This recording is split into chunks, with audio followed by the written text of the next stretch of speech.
Welcome, dear brothers and sisters, to Kibaha SDA Institute in Tanzania, and we are studying together missiology. And the subject for today is from the evangelism. We will continue the subject of evangelism, but today we're going to study different missionary methods. After we study about the logistic and the importance of evangelism, we would like now to concentrate on so many different missionary methods that we may apply in our work. Let's go to the first slide and see some inspired testimonies, what they say about different methods of work. In our churches, let companies be formed for service. Let different ones unite in labor as fishers of men. Let them seek to gather souls from the corruption of the world into the saving purity of the Christ life. The formation of small companies as a basic of Christian efforts have been presented to me by one who cannot err. If there is a large number of the church, let the members be formed into the small companies to work not only for church members but for unbelievers. If in our place there are only 2 or 3 who know the truth, let them form themselves into the band of workers. Group of missionary laymen should be organized in each church. That's the title that we have for today. And that is the first methods that the Lord is revealing to Sister White, how we need to organize the missionary work or the evangelism. As you can see here, is not talking about public meetings, about one pastor or one gifted person giving Bible studies and everybody else sitting and watching. But here is talking about organizing of common common work. Every church member should become a worker, and groups, evangelical groups of members should be established. This is also in contemporary time, it's called the missionary groups, and this can happen in the houses of brothers and sisters.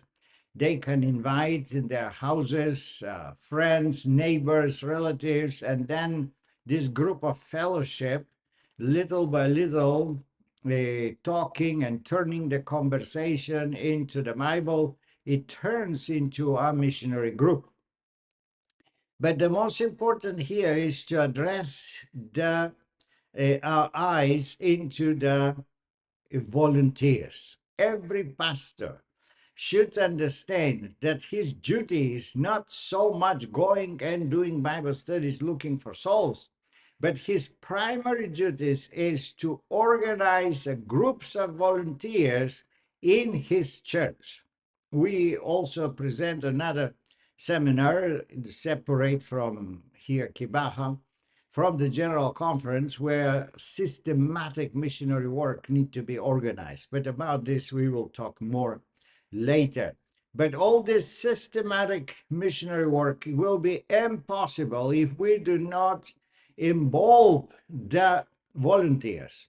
And these testimonies, as you notice, also the first one of the first slides and chapters of this evangelism describe the importance that everyone is active missionary. Otherwise, we can jeopardize our salvation. So the pastor, it's very important that pastor understand that the full circle of evangelizing a person does not stop when the person is baptized.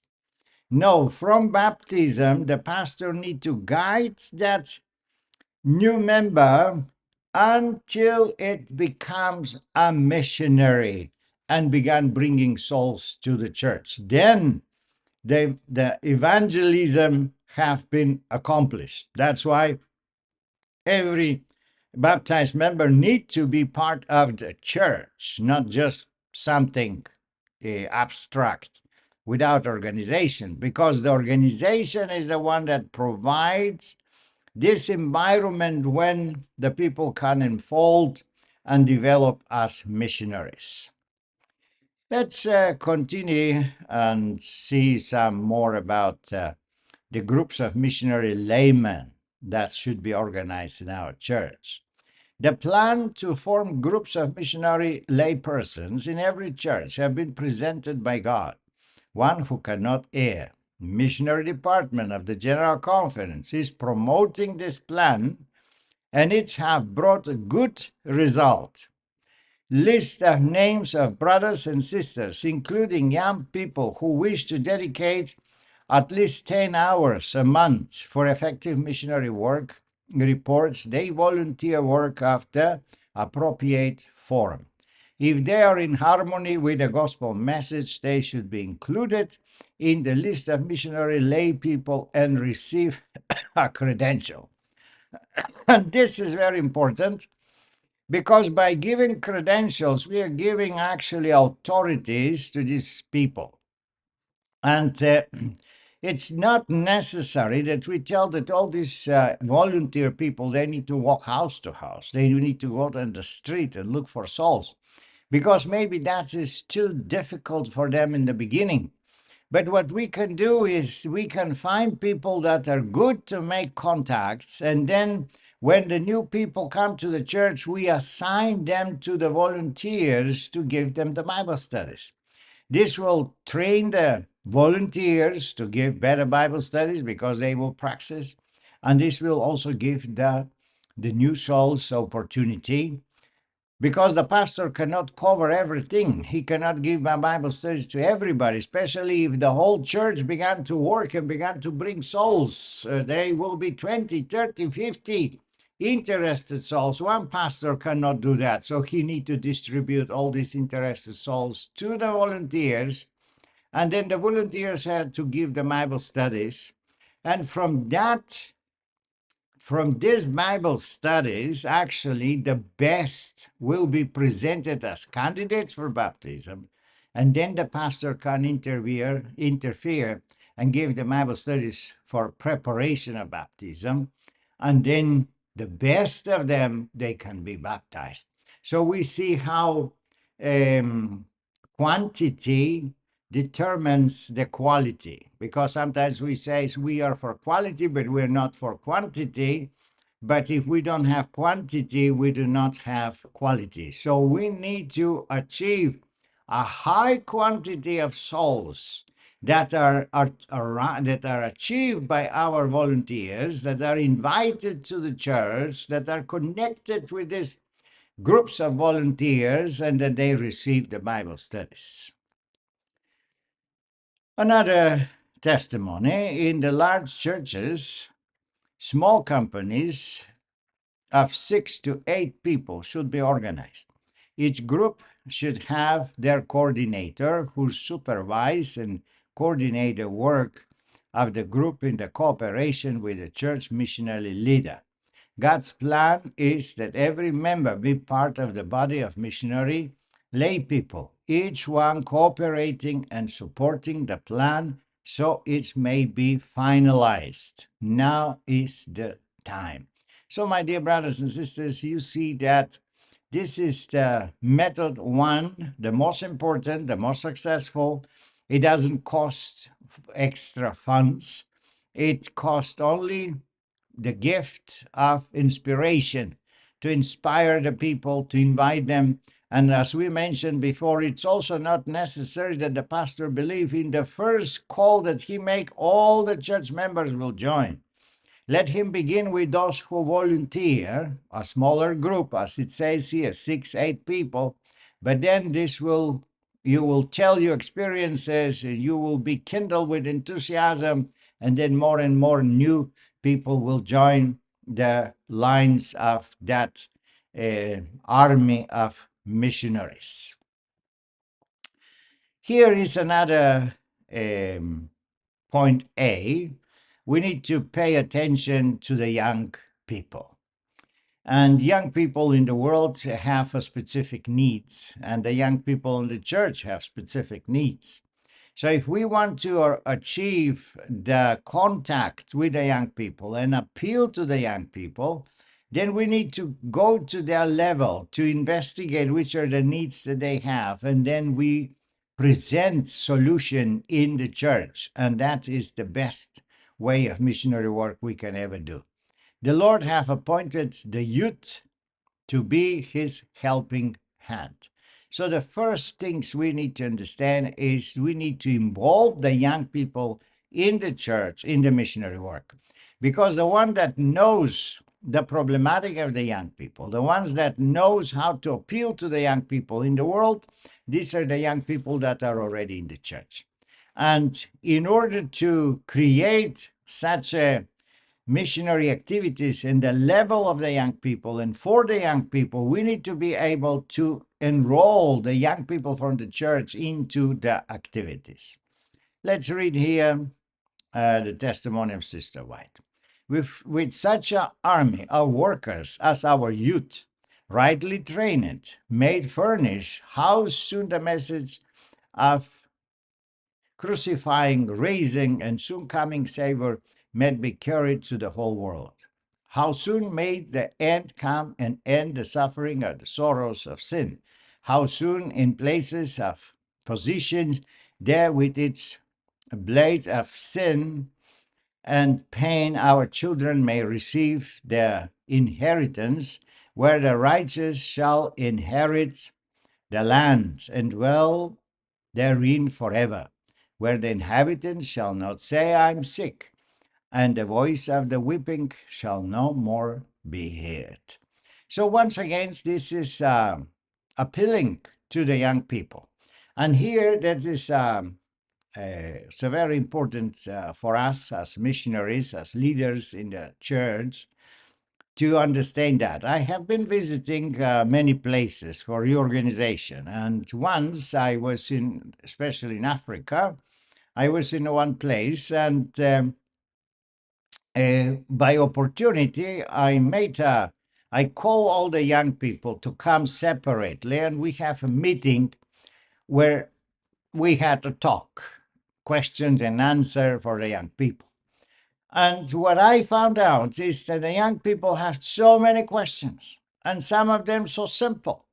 So I told him, but brethren, have not the local pastor answer you these questions? The young people answer, no, the pastor have no time for us. We ask the pastor and he just says, you study your Sabbath school lesson and you will understand. Sometimes there is no correct understanding of the importance of the young people.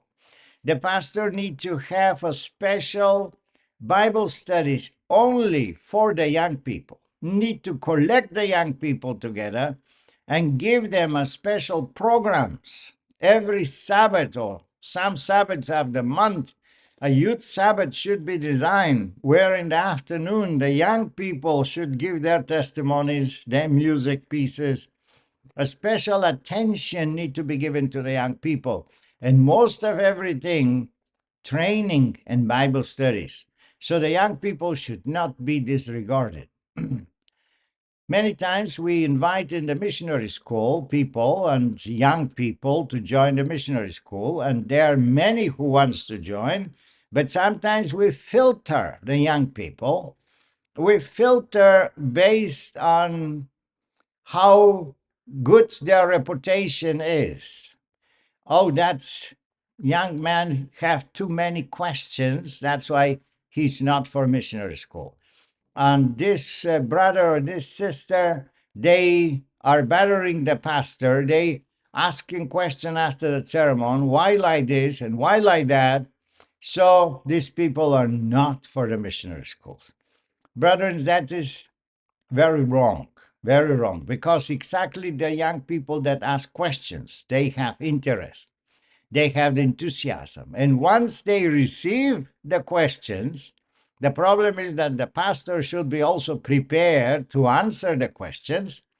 Then they become such a powerful element. It's just like the Samaritan women.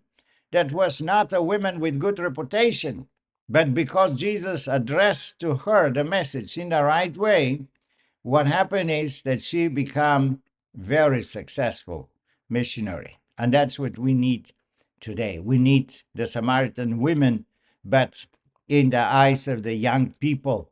And they will run, they will become volunteer workers, and they will bring a lot of success into the church. It is prophesied, it is part of the spirit of prophecy, it's not my word alone.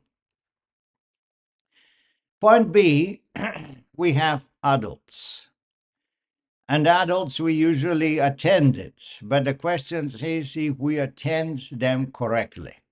Church members, let the light shine forth. Your voice, your influence, your time, all these are gifts from God and are to be used in winning souls for Christ.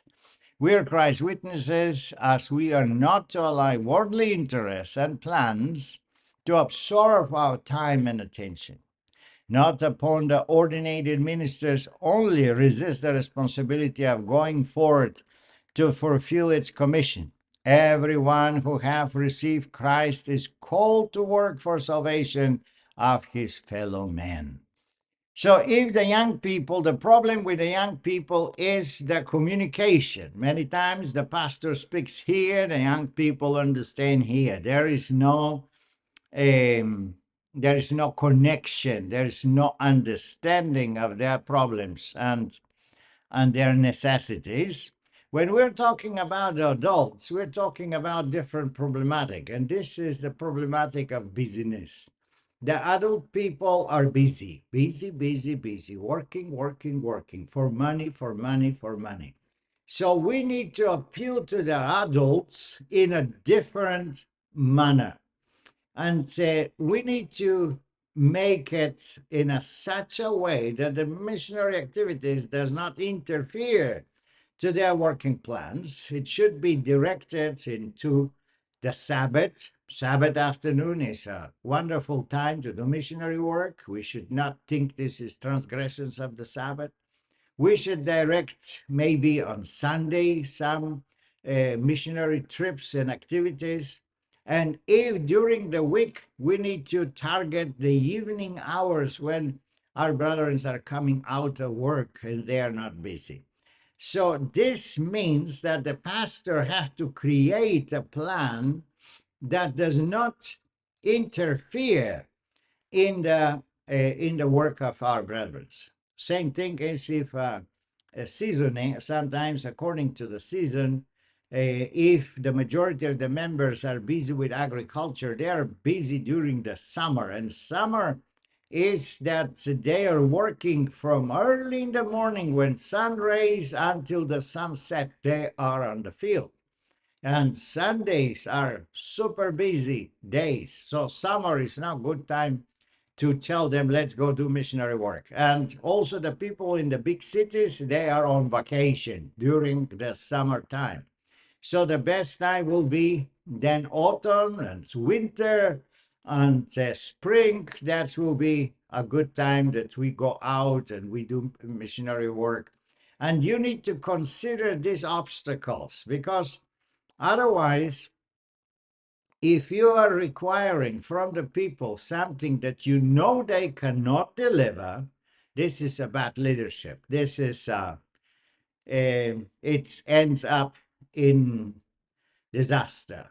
And once the members get used to disobey orders, then it's very difficult to bring them back to obey. So it is very necessary that the leader have the wisdom to connect the brothers in such a kind of work which they cannot refuse to do it. They will like to do it, number one. And number two, for such a time when that is also possible for them to do it and they will not refuse it. When we begin in such a way, then we later on, when heat and enthusiasm is there, when certain success is already given and the members are burning in enthusiasm, then they can be willing to sacrifice some of their working days, so some they working hours, and or come out early from work, if that is possible. And so one of the best time I found for missionary work is the Sabbath. After lunch, people are so sleepy, and there is time of empty spot that nobody wants to do anything. That's the best time that you grab the people and you go out and you visit some streets and go house to house.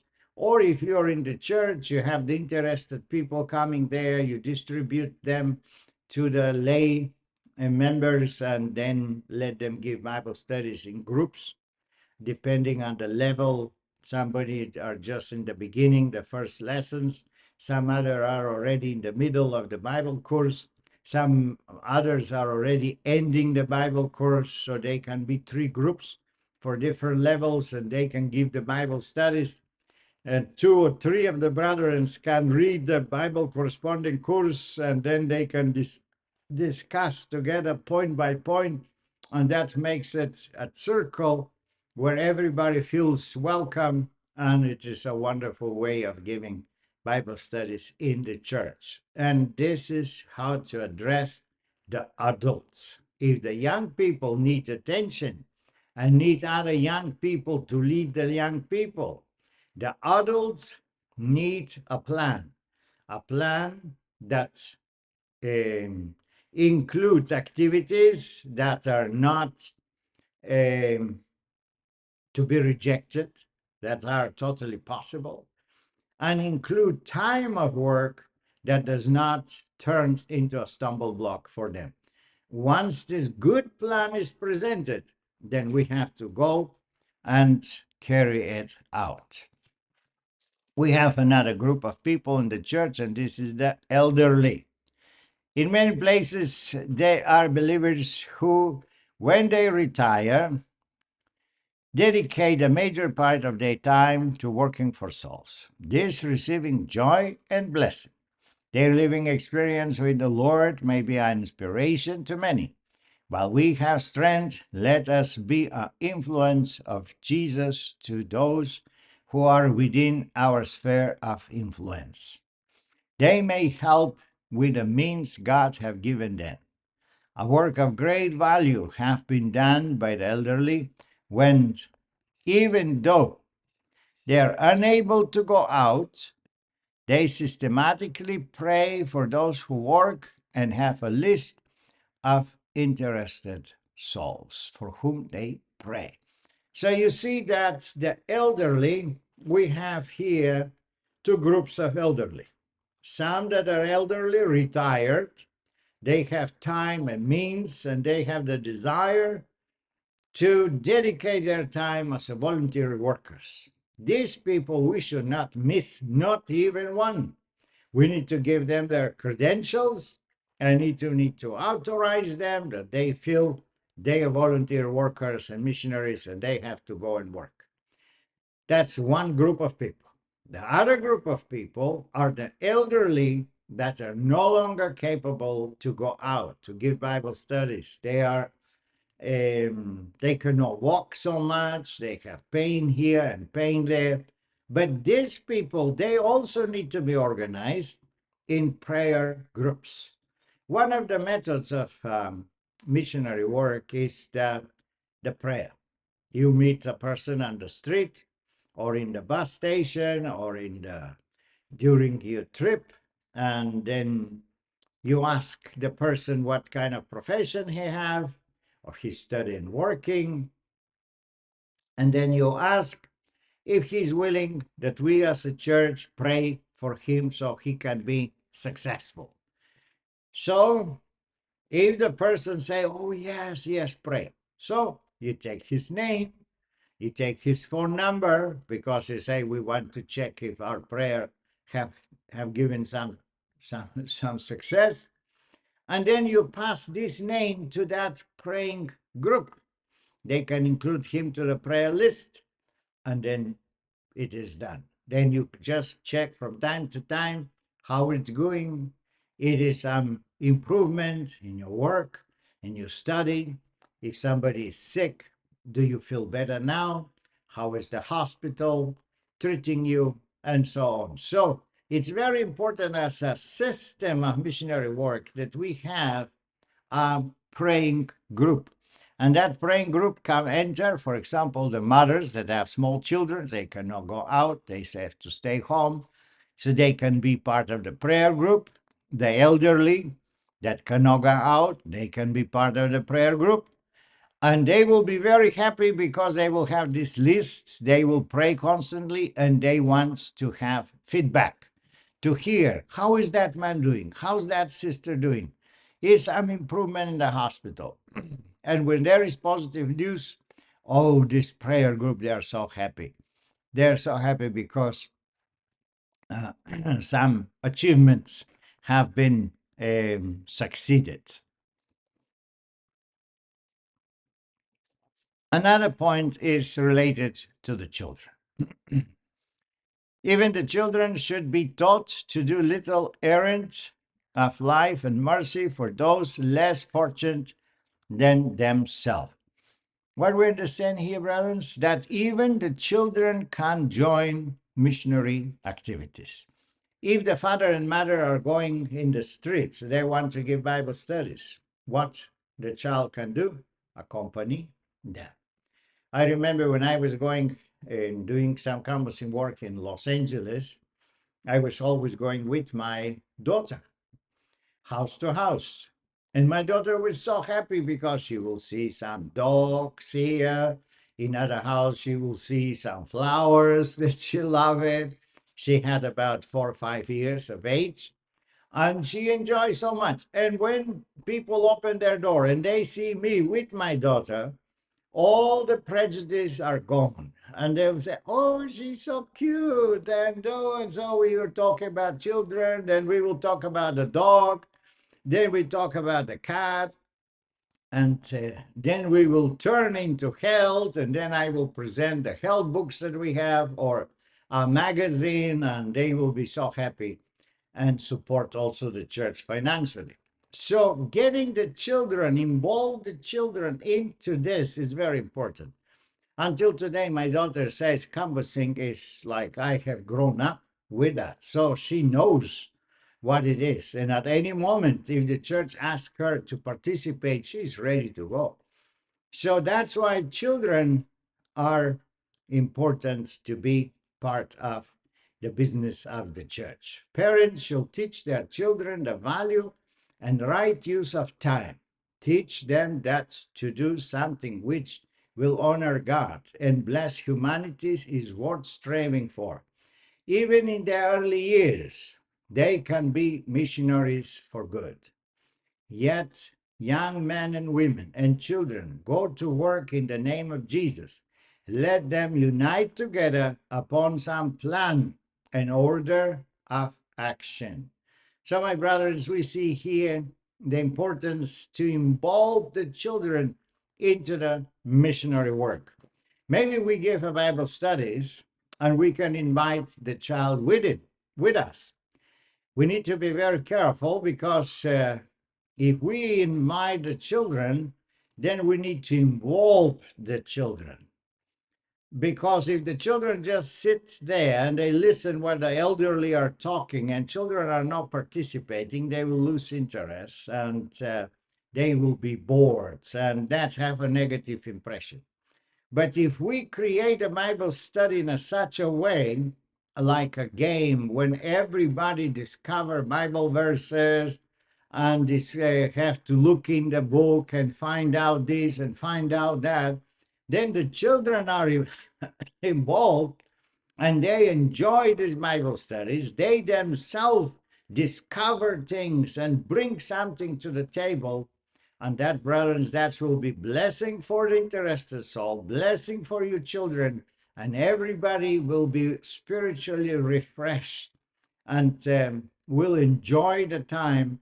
And this, my brothers, is very important. When I'm talking about games, it does not mean games of other character, but it's a Bible games that looking for some plants in the Bible or looking for certain people in the Bible and presenting some certain topic in the Bible. So everybody research the Bible, bring what he remember into the table, and that turns into a very interesting environment. There are many Bible games that we can use, and we can make them as a part of the Bible studies, which will make it more interesting and will bring a lot of life into the Bible studies.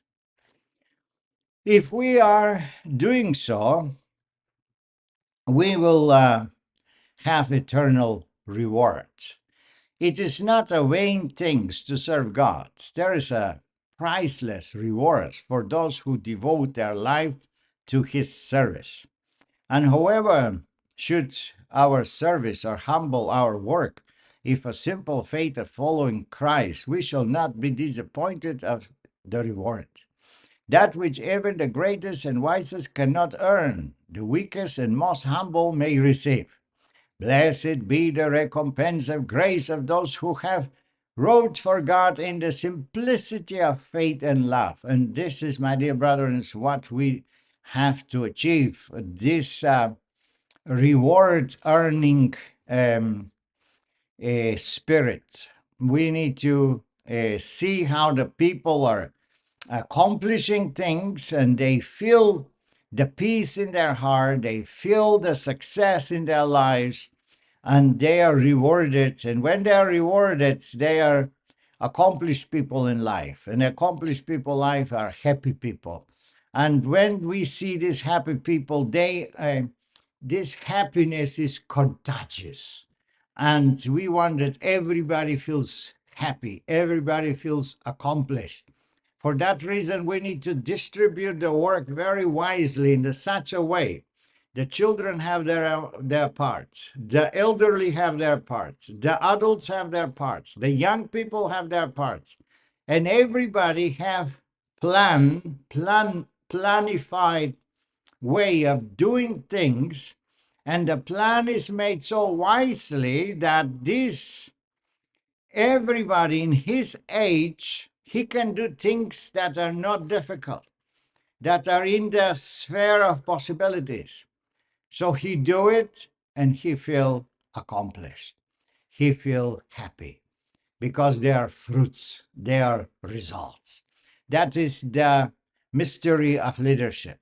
This is the mystery of evangelism. The evangelism is not just standing on the street and shouting, convert, repent, Christ is coming back. No, brothers, this is just a very small part of the evangelism that we want to accomplish through the church. The real evangelism is to put the whole church into work. In modern times, for example, it's very important that we create videos with the Bible studies. If somebody says, I cannot give Bible studies, okay, you have your new cell phone, the Bible studies in videos. You just find a soul and you say, look, here is the Bible study. Click. And then the pastor is giving the Bible studies. Then you stop for a while and you say, that is true, that's true, that's happened to my life. It's happened to me like this and that, and then you give your personal experience. Then you click again, the pastor continuing teaching and teaching. Is that difficult? It's not. Nobody can say, I cannot do that. Nobody, because so simple, so easy. So that's why our duty as pastors and leaders, and you young men as future leaders of the church, our duty is to bring everybody into work. For that, we need to have the fire and the enthusiasm, because we need to give the example. May the Lord be with us to be able to present this to the brothers and sisters in very affordable manner, to enjoy the missionary work and to enroll everybody in the missionary work. And as we could see here, the basic method The most important method of evangelism is not one man doing evangelism work, but bringing the church into work.